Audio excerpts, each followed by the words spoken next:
Hola, ¿qué tal? Bienvenidos a Conversemos de Economía, un espacio que ofrece la televisión pública colombiana para que ustedes en sus hogares tengan toda la información sobre temas de interés, especialmente temas que afectan a su bolsillo.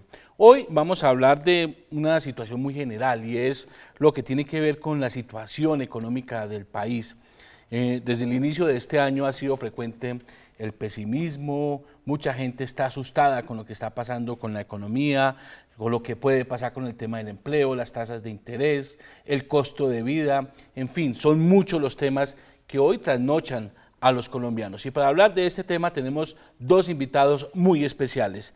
El primero es el doctor Juan Carlos Ramírez, él es el actual director de la CEPAL para Colombia. Doctor Ramírez, muy buenas noches y bienvenido a Conversemos de Economía. Buenas noches, John Jairo. Un placer estar aquí compartiendo esta ocasión.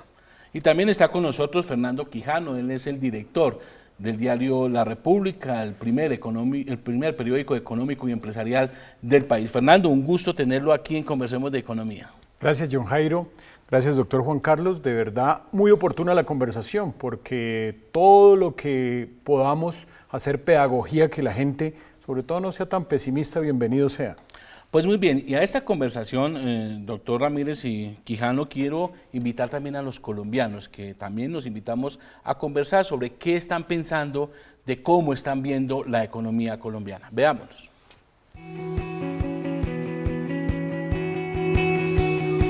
En este momento, la economía de nuestro país considero que está pasando por uno de los peores momentos. Yo creo que la economía colombiana está pasando por un mal momento. Respecto que el dólar está muy alto y el petróleo ha bajado mucho. La crisis de Colombia es el reflejo de la crisis mundial.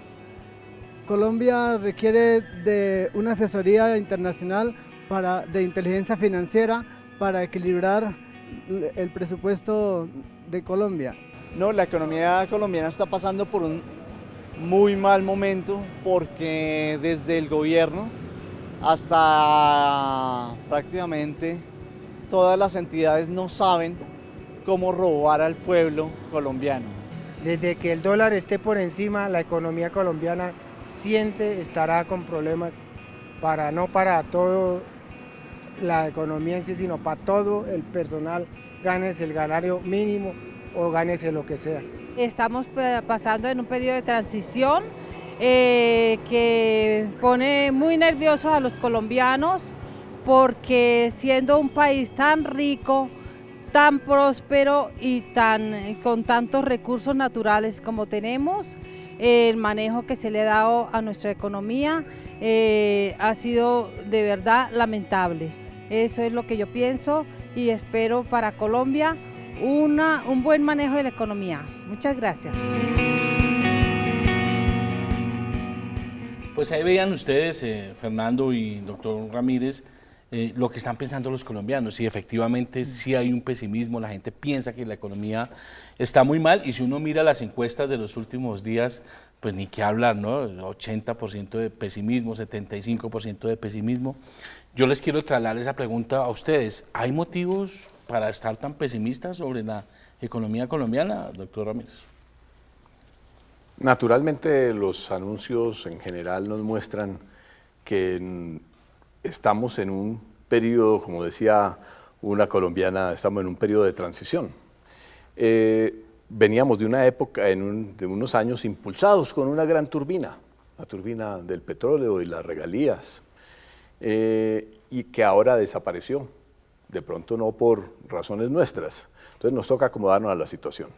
Pero el impulso que traíamos no ha sido tan mal manejado, digamos, porque nos muestra una economía colombiana que crece más que el promedio de las economías latinoamericanas y bastante más.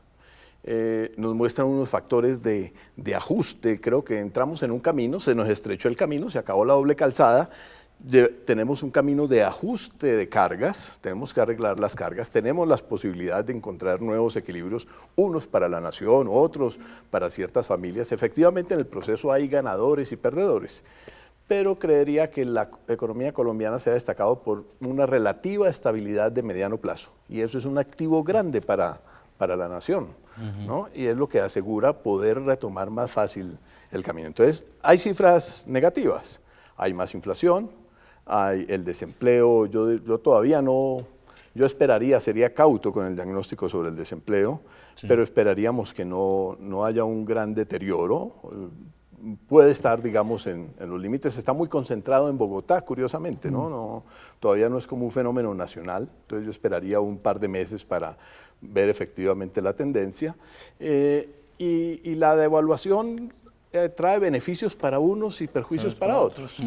Creo que es la oportunidad también de todos esos sectores que nos quejábamos de que no pudieran desarrollarse durante la llamada enfermedad holandesa, o sea, el periodo en que el dólar fue barato, ahora tienen esa gran oportunidad. No es fácil, hay que reconstruirla, pero hay allí unas capacidades que yo creo que se pueden aprovechar. Y sí, como efectivamente se han reducido los niveles de pobreza, esos grupos medios o que ya no son tan pobres, tienen unas capacidades nuevas de consumo. Entonces hay una industria nacional, una actividad nacional, porque no son solamente bienes industriales, también son de servicios, en fin, que ahí tienen una capacidad de desarrollo importante. No para tener niveles de crecimiento del 5%, pero para transitar unos 4 años a unos ritmos razonables.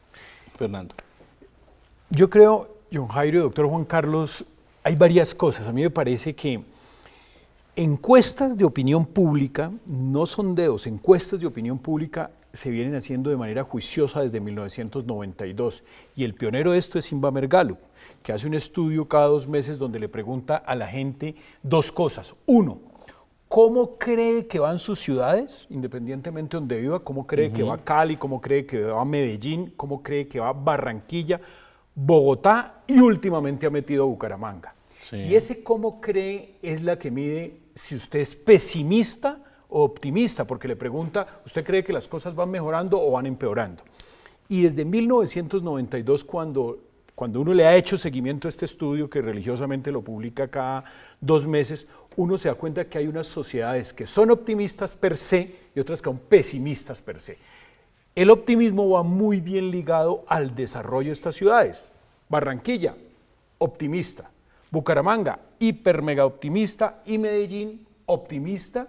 Entre tanto, Cali y Bogotá, escépticos. Bogotá, súper pesimista.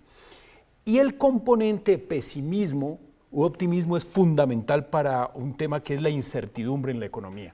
Entonces, cuando uno se da cuenta, y desde hace un par de años hay un detalle que varios medios de comunicación han metido la noticia por ahí, y es que cuando la gente le pregunta, ¿usted cómo va? Y dice, yo bien, yo tengo trabajo, sí, mis hijos están estudiando, yo bien. ¿Cómo va el país? Va mal. Entonces, hay gente que piensa que el país va mal, pero usted va bien. Es un tema como egoísta e individualista de una sociedad como la colombiana. Eso en términos de opinión pública, que de una u otra manera van a generar, digamos, comentarios esta noche.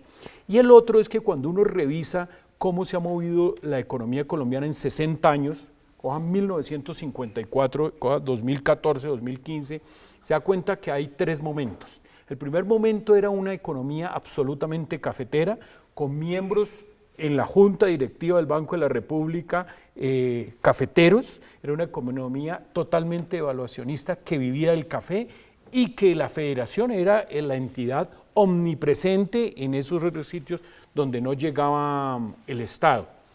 Así más o menos malvivimos hasta las finales de la década del 80, un poquito antes de la década del 80, y luego con Cusiana y Cupiagua y quizás un poquito antes, nos creímos petroleros.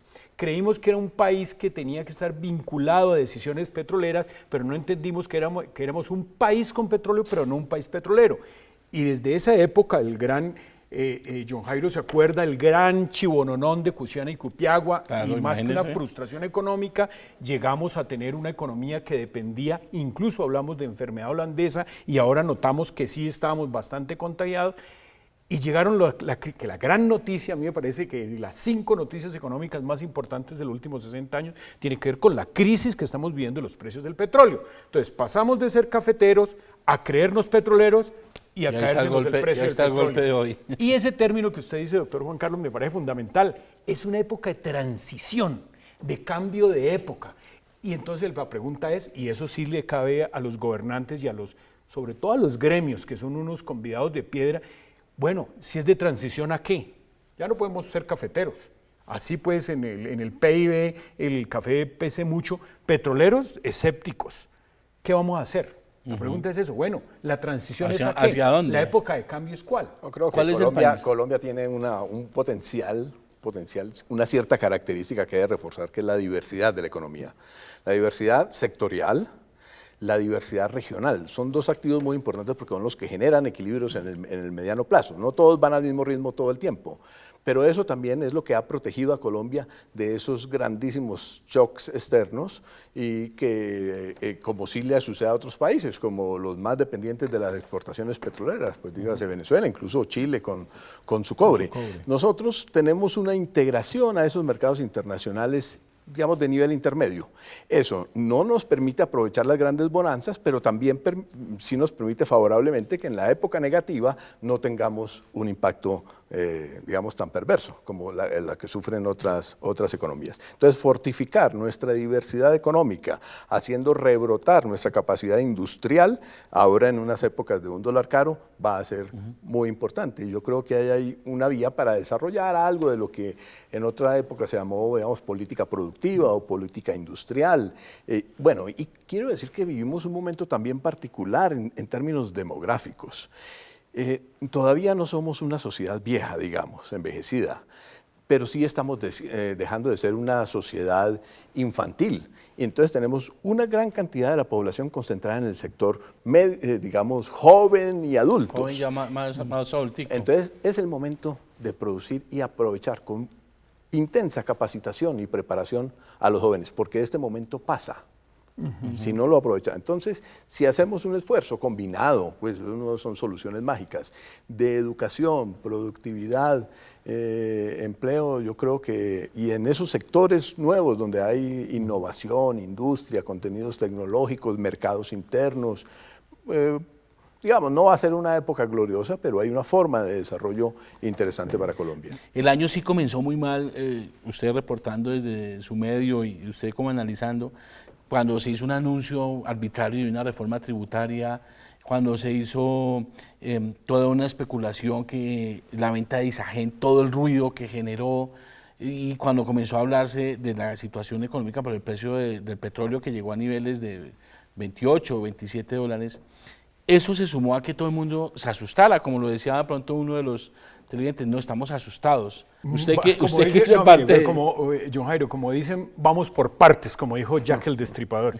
Mire, me hubiera sorprendido que uno de los televidentes no hubiera sido optimista. A mí me parece, lo más fácil es ser pesimista, lo más fácil es criticar al gobierno, lo más fácil es criticar al empleador y lo más fácil es criticar a la institución que yo vea ahí mal puesta. Cuando uno hace un desagregado de problemas, y el doctor Juan Carlos me puede ayudar, uno dice, bueno, tasas de interés. Tasas de interés están subiendo, suben un cuarto de punto, desde las últimas 7 reuniones han subido un cuarto de punto, un cuarto de punto, un cuarto de punto, alrededor del 6%, las tasas de intervención al sector financiero. ¿Eso qué tiene que ver? Pues obviamente era una medicina para atacar un problema que no era muy del gobierno, y era un efecto, un fenómeno del niño muy acentuado, y algo que sí yo le echo la culpa un poco a las autoridades económicas, y es que no ponderaron bien el impacto de la devaluación en la canasta familiar.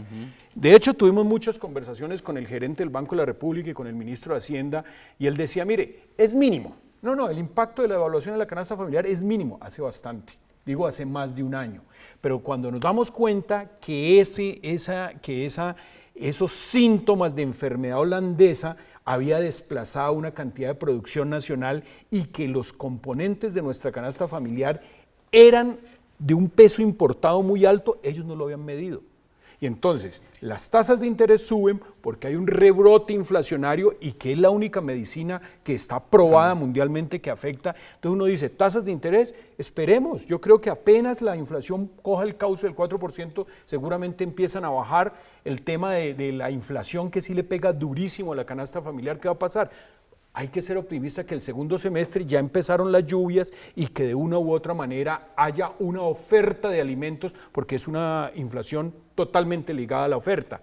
Entonces van saliendo las tasas. El desempleo. Yo creo que hay un sector de la construcción, y usted revisa todas las cifras, es bueno, el último dato de la industria. En enero del año pasado la industria había caído 2,7 y esta vez subió 8,2. Entonces, ahí hay algo. Entonces, construcción, industria, o sea que en el tema del empleo yo creo que también va otra vez a tender al dígito. No estar por encima de 10. Si uno desagrega cada una de las cosas, yo soy optimista y no creo que se vengan los jinetes del apocalipsis a decir, mire, Isagen, con todo respeto lo digo y porque uno está frente a un medio todos los días, la gente no tenía ni idea que así Isagen ni dónde funcionaba. ¿Cuántas personas sabían que Isagen funcionaba en Medellín y que fue hijo de Isa y que lo hizo el doctor Juan Eduardo Koch y que qué papel juega en la economía? No, es que aquí todo lo politizamos. Todo lo volvemos caballito de batalla para atacar la institución de turno. Digamos, también yo soy optimista y confío, digamos, en que las autoridades económicas logran un equilibrio para uno poder, digamos, transitar a salir, digamos, a un nuevo llanito. Pero, sin embargo, también hay que saber que ya la cantidad de información que tenemos nos permite anticipar algunos comportamientos difíciles o algunas situaciones difíciles de personas y grupos que habría que atender, sobre todo por su enorme situación de vulnerabilidad. Sí, sabemos que la inflación de alimentos es alta y sabemos que hay un grupo de personas en extrema pobreza, que son aquellos para quienes, si gastaran todos sus ingresos en alimentos, ni siquiera les alcanzaría para comprar la canasta básica de alimentos. Entonces, ahí hay una población especial en la cual se debería poner extrema atención, porque sabemos que ese grupo de personas sí son extremadamente vulnerables. Entonces, digamos, en la sociedad hay grupos que en este momento incluso están ganando, hay otros que están perdiendo, están ganando aquellos sectores que sobrevivieron, digamos, a la época, a los últimos 15 años de dificultad competitiva, pero que ahora, digamos, tienen un componente de insumos nacionales importante. Incluso vemos que a los comerciantes les fue bien el año anterior, incluso hotelería, comercio.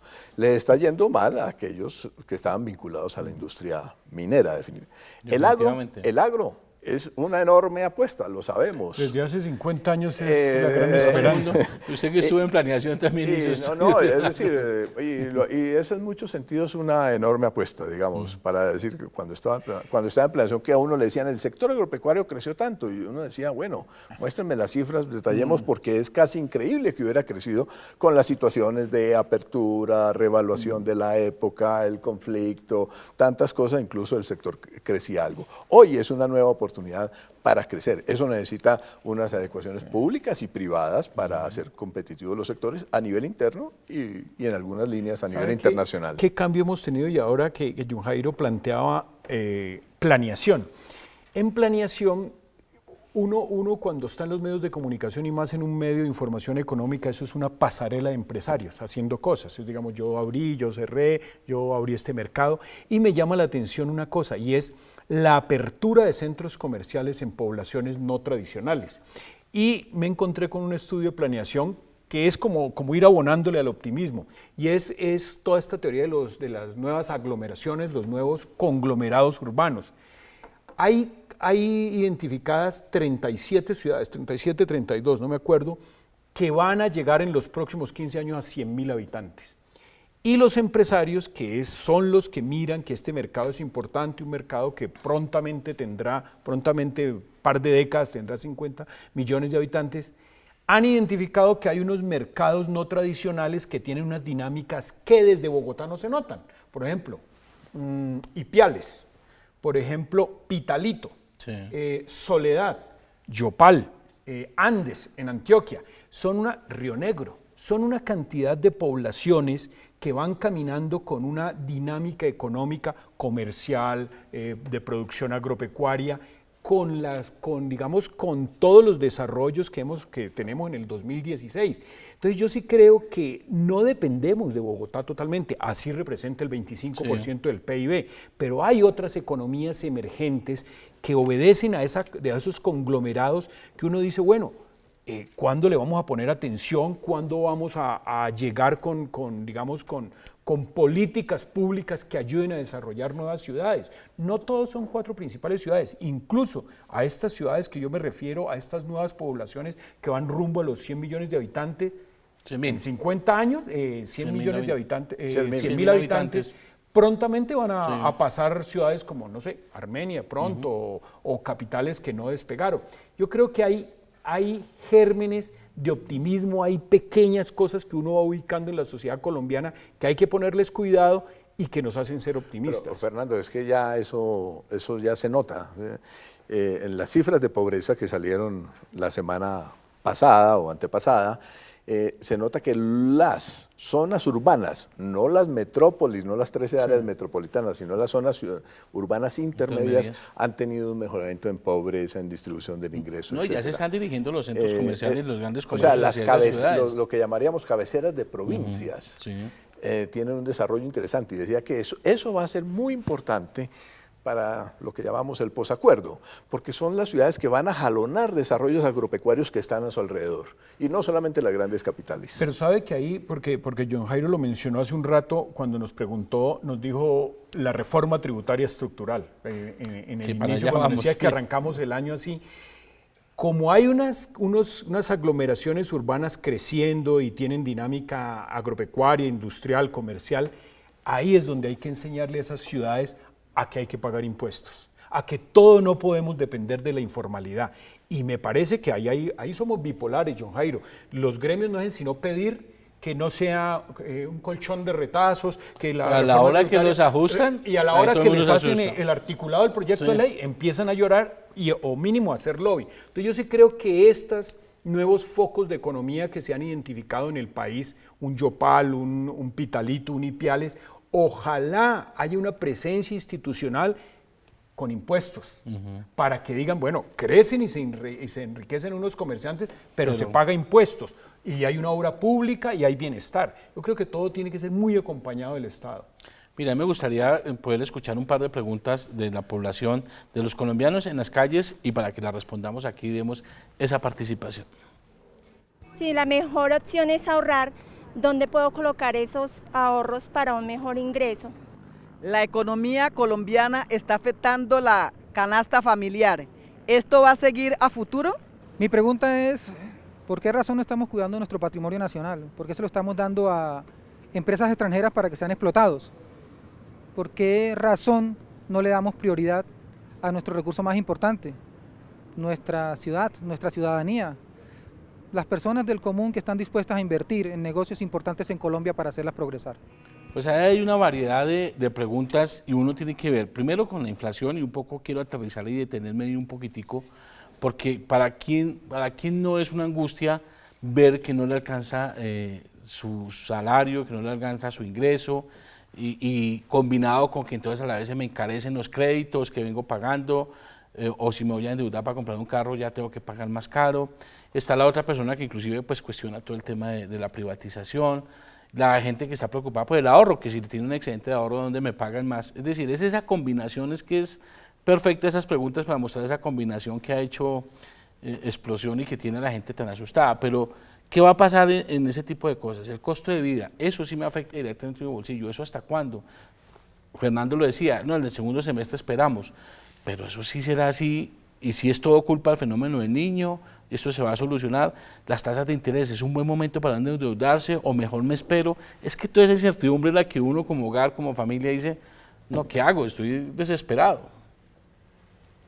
Obviamente quienes tienen, digamos, los ingresos congelados o les cuesta más trabajo tienen una restricción mayor frente a la inflación. Yo creo que ese malestar es evidente, y la angustia cotidiana también para esos hogares.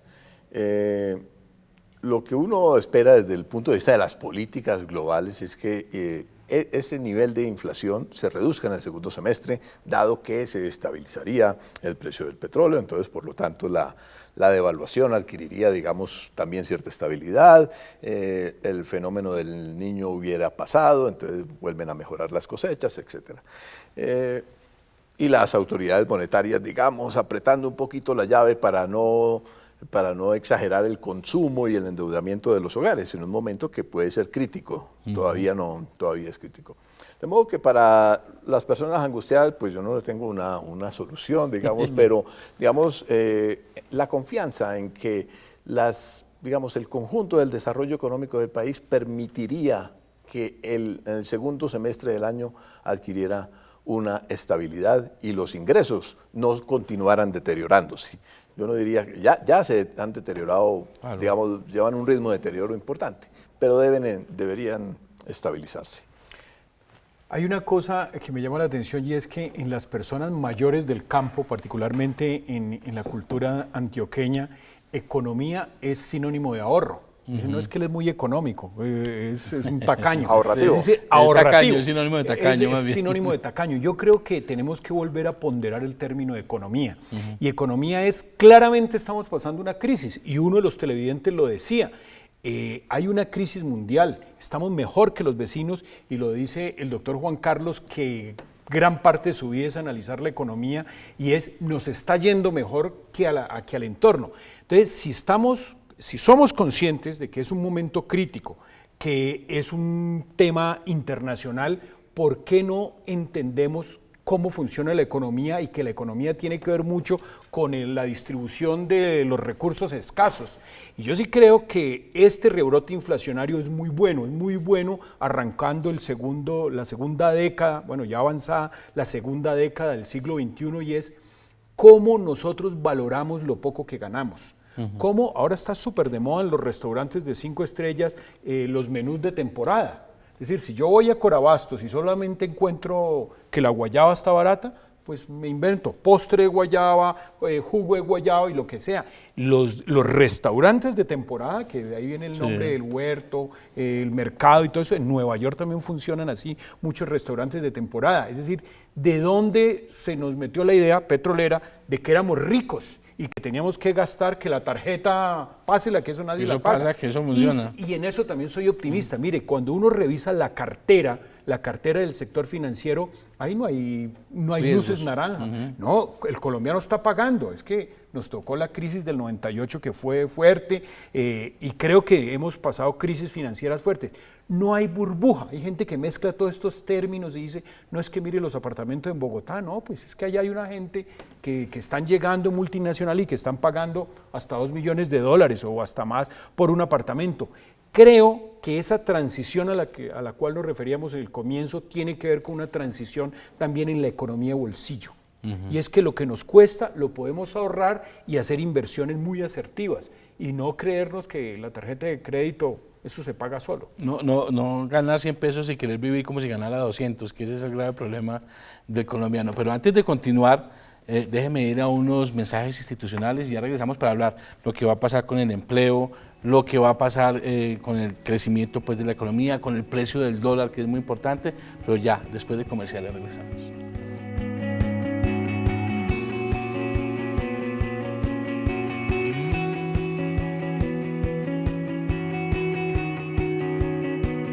Yo sí creo que ojalá lográramos como país sincronizar las expectativas individuales en función de unas expectativas colectivas.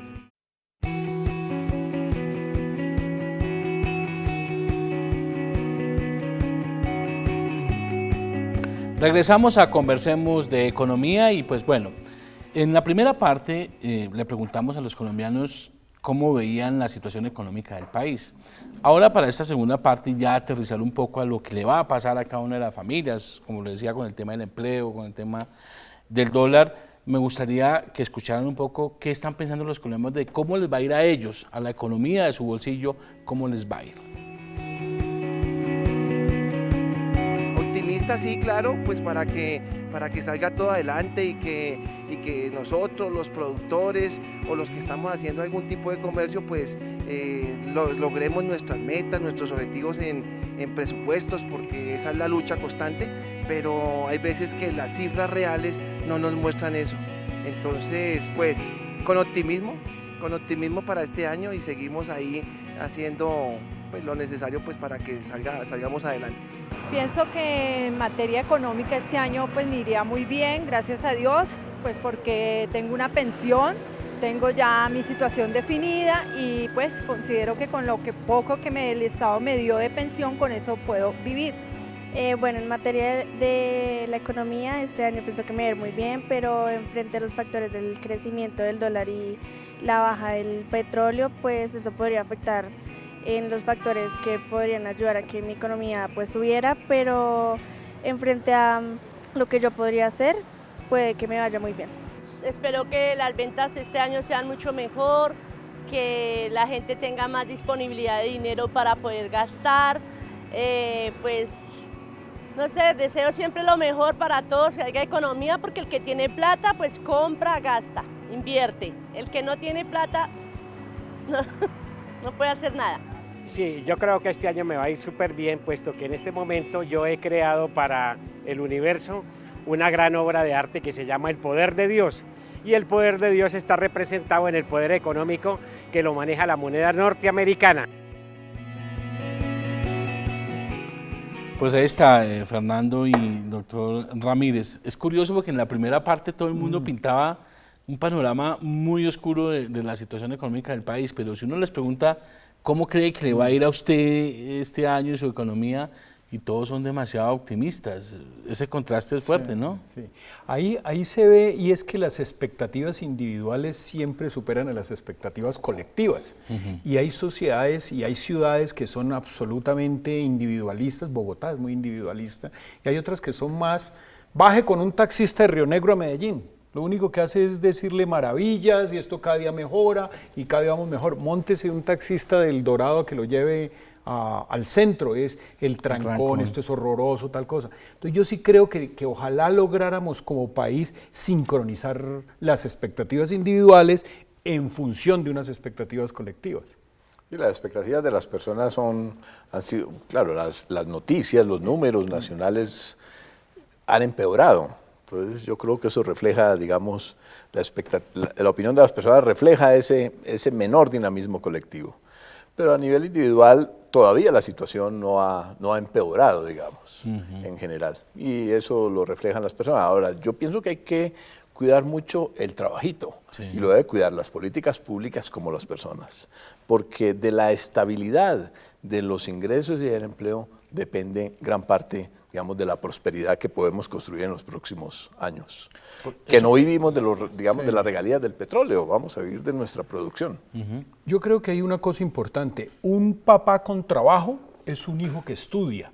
Y muchas veces aquí, sobre todo cuando hacemos populismo con el tema de la educación, creemos que lo más importante es la educación. Ojo, ¿para quién?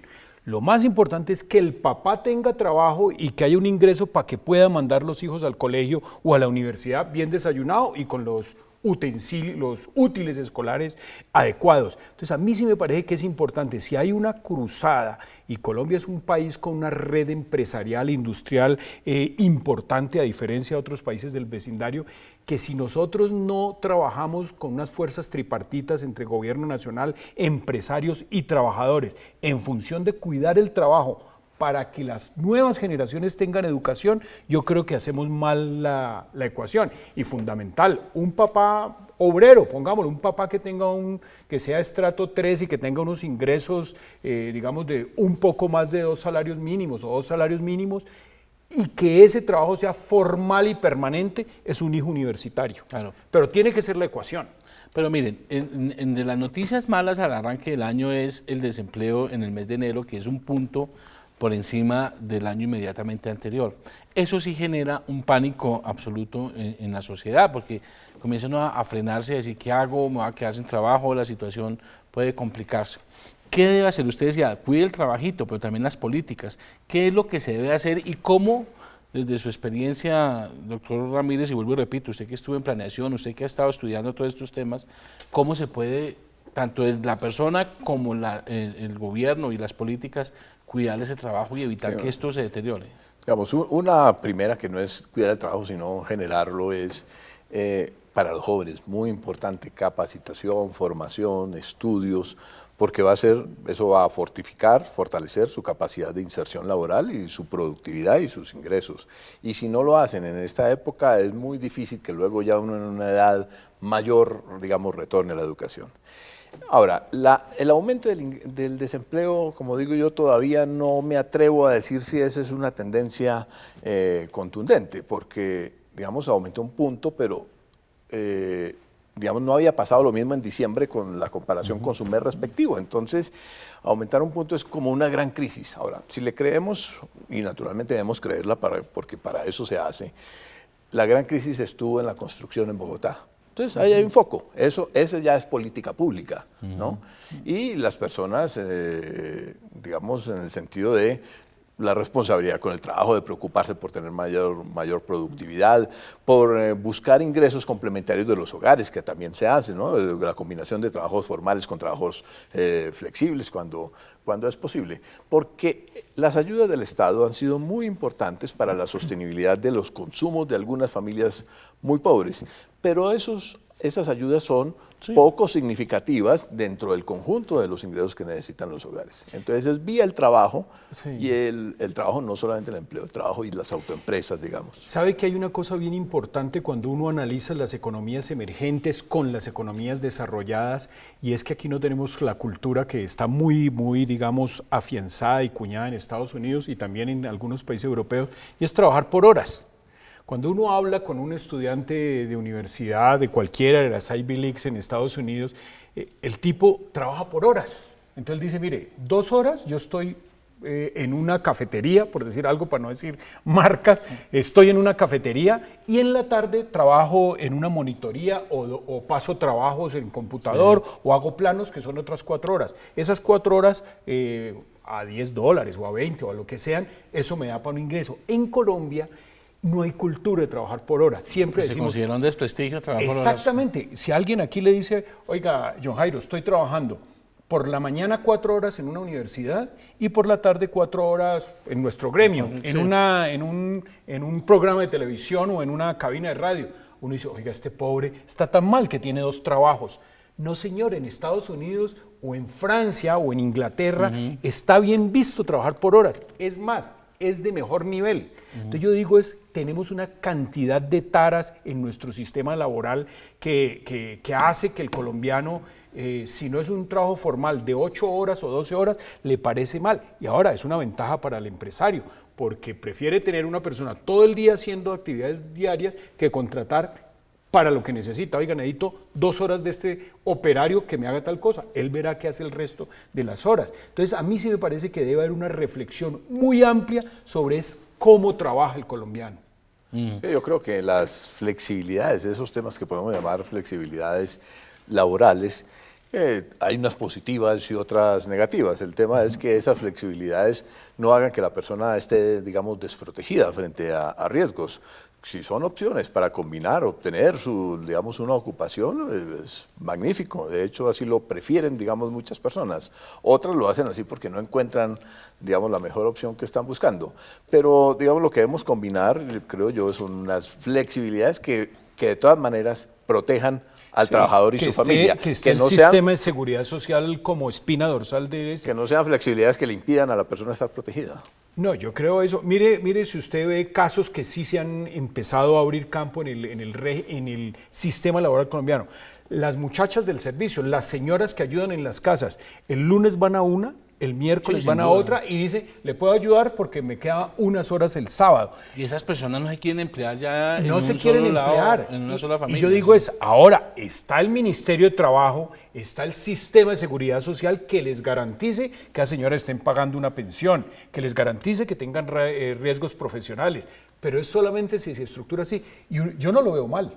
A mí me parece que es una forma de empleo. No, y tiene, reconociendo pues, limitaciones, pero también características socioculturales, el trabajo sobre todo de las personas que tienen a su cargo el cuidado dentro del hogar, el cuidado de niños, de enfermos, de mayores, en fin.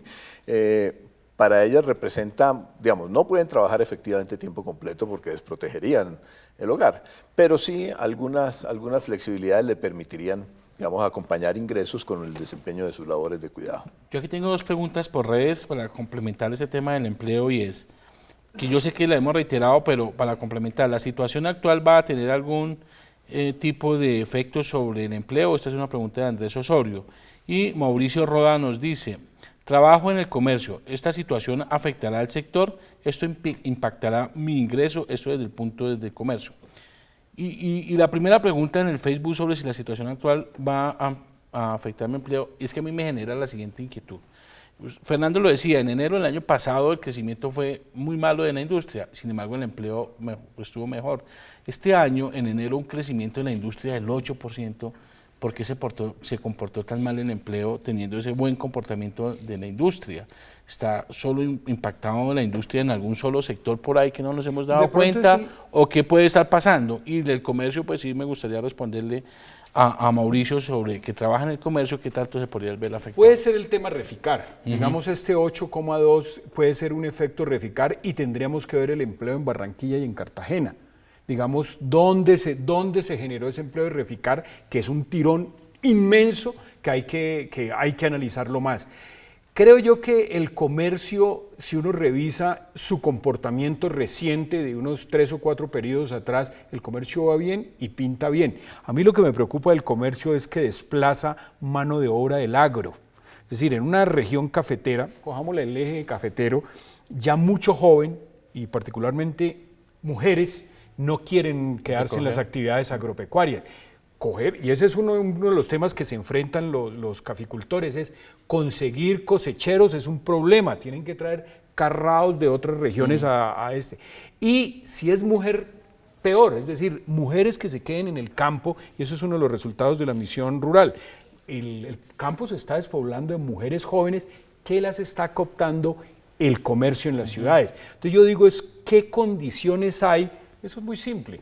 Pues que en el campo se pague bien y que haya seguridad. ¿Qué puede explicar eso? Que crece la industria tanto, pero baja el empleo. No, por eso digo, yo esperaría segundo o tercer semestre para ver, porque puede estar concentrado en reficar. Ahora, efectivamente, las actividades industriales van a ser más generadoras de empleo que lo que fueron los años anteriores, incluso proporcionalmente más que los servicios. Y el dólar, ¿no? Por el dólar porque se están exportando más. Sí, ¿no? Y va a haber, digamos, hay recomposiciones dentro del sector comercio. Seguramente los comerciantes que vendían importados se van a recortar, pero los comerciantes que venden productos nacionales podrán crecer, digamos. Siempre hay entradas y salidas. Hay una tendencia muy buena que trae la economía nacional, que es la formalización del empleo, que eso genera, digamos, estabilidades. Esperaríamos que si eso se puede mantener durante este año de transición, que es un año de reestructuración, digamos, de empresas que se instalan, otras que salen, sería un efecto, digamos, un resultado muy positivo. Usted tocaba un tema y es el dólar. ¿Qué va a pasar? Yo sé que es muy difícil uno prever qué va a pasar con el dólar, dónde va a llegar, cómo va a llegar, pero dadas las circunstancias, pues sabe que el dólar afecta a unas personas, a los que compran importados, pero hay muchas familias que reciben remesas que seguramente les ha alcanzado mucho más la platica. Pero esa tendencia se va. Yo sé que muchos colombianos se preocupan por el dólar, a veces no entienden por qué les puede preocupar, pero ¿qué puede pasar? La tendencia, no si esto va a cerrar a 3.000, 4.000 o 5.000, sino la tendencia cuál va a ser y a qué está atado. Yo diría, digamos, lo que uno ve es que el precio del dólar se está moviendo básicamente por el comportamiento de los precios del petróleo, variable que no manejamos y que la OPEP y los señores de la región del Medio Oriente determinan, en fin, de modo que ahí uno no podría hacer un pronóstico. Pareciera que se fuera a estabilizar en estos niveles que hemos de $35, dicen, ¿no? Pero pues hay apuestas a otros que dicen que va a volver a subir a 50 o que va a bajar a 8, ¿no? Que ahí Ahora, hay otros efectos no tan contundentes que afectan el precio del dólar, que es el comportamiento, digamos, de la política fiscal, de las finanzas públicas. Hay un componente importante y bueno, el Ministerio de Hacienda ha jugado, yo creo que un papel de reacomodo de cargas interesantes, un poco más endeudamiento, menos gasto, y ya viene el componente tributario de mayores ingresos. Pero es, digamos, balancear sus posibilidades. De modo que yo no apostaría, digamos, en alguna proyección macroeconómica. Uno puede decir que un dólar a 3.500, 3.600 puede ser un precio de estabilidad, pero para un modelo, como dicen, otro modelo. De modo que yo no apostaría, yo diría que lo importante es saber que el dólar, los cambios en el precio del dólar son la variable que nos permite el ajuste o una de las variables que nos permite un ajuste final, que vamos a tener el precio del dólar que se requiere para que la economía, digamos, minimice sus desajustes. El dólar es un chivo expiatorio de la economía. Digamos, hay personas que no conocen un dólar, pero le echan la culpa al dólar. Es decir, que no tiene nada que ver en su chaza, en su puesto de uso, pero le echa la culpa al dólar. Y le busca un vaso comunicante con lo que está pasando. Yo soy más de la idea del Banco de la República, y es que es absolutamente irresponsable predecir el dólar. Ahora, ¿cómo funciona? Y para entender cómo funcionan las cosas, lo mejor es irse a economías del vecindario. Si uno analiza lo que está pasando en Venezuela, en Argentina y en Ecuador, con el tema del dólar y con su tasa de cambio y todo eso, puede entender mejor en Colombia. Y ahí es donde puede darse cuenta, oiga, nosotros no estamos tan mal. Solamente me gustaría que las autoridades económicas al unísono dijeran, oiga, el dólar que beneficia a la inmensa mayoría de los colombianos es tanto. Y yo creo que ellos no lo van a decir porque nunca se van a poner de acuerdo, pero un dólar que beneficia a los exportadores, que no sea tan duro para los importadores, que beneficia a los de las remesas, porque hay ciudades donde el componente de las remesas es importante, o sea, los dólares que nos mandan de España o de Italia o de Estados Unidos. Si uno llegara a decir, mire, un dólar a 2.700 es un buen dólar para la inmensa mayoría de los colombianos, creo que a eso es lo que hay que apuntar la pedagogía. Y dolarizarse, como hay unas corrientes de economistas que dicen, oye, Colombia ya se tenía que haber dolarizado, es poderle explicar a la gente que nuestras políticas monetarias no se las podemos endosar a la Reserva Federal y que, como pasa con el vecino país, que tiene Venezuela, que tiene una inflación del 180%, aquí nos estamos quejando por una del 7%, por el 7, pero ya tiene una del 180%, Brasil del 15%, el 12% subió, y que tienen que empezar a manejar los dólares porque no los tenemos para importar, creo que están complicados. Brasil está muy mal por haber dependido de China. Venezuela, por supuesto, es un tema de un régimen económico absurdo y con una cantidad de asimetrías. Ecuador no está tan bien. Yo creo que volvemos al tema de la Alianza del Pacífico. Oiga, interesante el caso de México, que en medio de este vendaval les va bien. Interesantísimo Chile, como siempre lo ha sido. Colombia y Perú. Entonces, ¿qué podemos compartir con estos países para poder proyectar una tasa de cambio, unas políticas públicas coherentes que nos hagan verdaderamente converger como este bloque, el octavo bloque que es la Alianza del Pacífico, y ver cómo entre todos crecemos mucho mejor? Miren, el tema de, que es un poco salirme de los números y de estos temas de inflación, y la polarización que hay en el país, y esto en torno también al tema de la paz, influye en ese pesimismo que como país está viendo la gente. Esa polarización puede terminar afectando y generando ese pesimismo de que si la paz va mal, el país va mal, y si el país va mal, entonces todo esto va a ir mal. Naturalmente, digamos, cuando hay menos consensos políticos, sociales, eso se refleja primero en la opinión de las personas y en alguna medida en algunos procesos económicos, de inversión, de gasto, incluso de temores, en fin. Pero también confío en que con la maduración de los tiempos de los diálogos y los acuerdos, eso cambie de signo, que puede cambiar en forma más rápida que las mismas condiciones económicas. Entonces yo, naturalmente, es un momento, digamos, de incertidumbres, aunque a veces yo no pienso que son tantas, ¿no? Pienso que tenemos más bien certezas de que vamos a llegar a unos acuerdos, certezas de que estamos pasando un momento difícil y por lo tanto tenemos que ejercer la capacidad de reacomodo y austeridades importantes, pero también la certeza de que hay una salida, un camino, que estamos haciendo este camino estrecho para salir a un momento mejor. Este es un país centralista y creemos que si en Bogotá no llueve es porque en Colombia no está lloviendo, o si en Medellín no llueve, que es la segunda capital, es porque el resto del país no está lloviendo. Y ese es un error craso que se le aplica al tema de la paz. Nuestra vida, quienes vivimos en Bogotá, no va a cambiar mucho.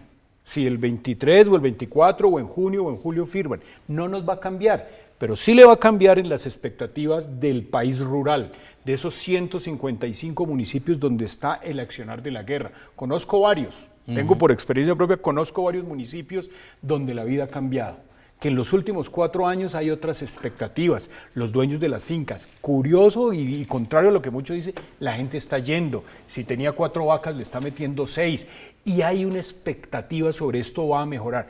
creo como nunca en el dividendo de la paz. Es decir, un país en paz que por 60 años ha vivido en una economía de guerra y muchas empresas que se han enriquecido con la guerra, no solamente las de las militares. Yo sí creo que ese dividendo de la paz se va a notar en la calificación de la deuda. Es decir, lo que mejor le puede pasar en este momento al país es que, oiga, salgamos de este tema, hagamos un acuerdo lo mejor posible, que realmente estemos unidos en torno a un acuerdo y dejemos de politizar las cosas. Y que la paz de Bogotá, de Medellín, y pongámosle Cali no, porque Cali está muy golpeado, y Barranquilla no es la misma paz de, vuelvo con el cuento de Ipiales o de Yopal y tal cosa. Hay otra Colombia donde la paz sí la va a dejar progresar en la economía.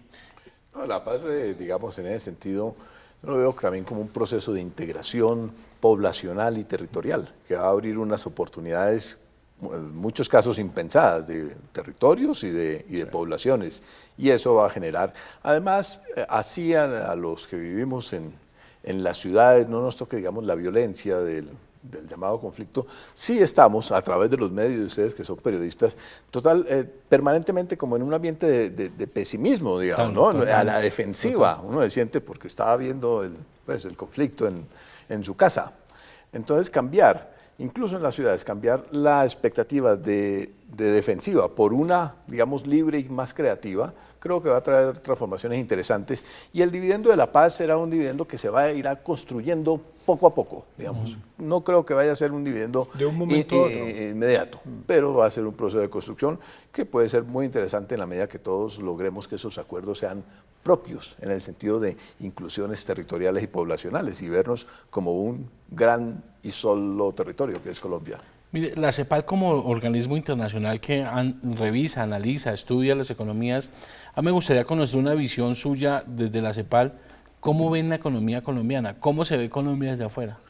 Colombia tiene muchas particularidades en medio del escenario latinoamericano, porque no ha sido la gran economía regional, porque ha tenido unos focos de, digamos, unos problemas de desempleo y pobreza mayores que las economías de su tamaño, porque tiene, en las épocas en que América Latina florece, Colombia va ahí, digamos, a paso intermedio, en el pelotón secundario, pero cuando América Latina cae, Colombia va, digamos, sacando la cabeza. No es que sea glorioso, no hacemos parte de los grandes milagros y auges, pero tampoco somos, hemos dicho, somos el país de mayor estabilidad, siempre vamos como en un promedio, con altibajos. Entonces, en ese sentido, tenemos una excepcionalidad que se ha vuelto un activo, eso es muy importante, se ha vuelto un activo porque nos permite un crecimiento de mediano plazo muy importante para que planifiquen las empresas, para que planifique el gobierno y planifiquen los hogares, no solamente el corto plazo. La inestabilidad y la volatilidad es muy grave, entonces yo creo que ese es el mayor activo de la economía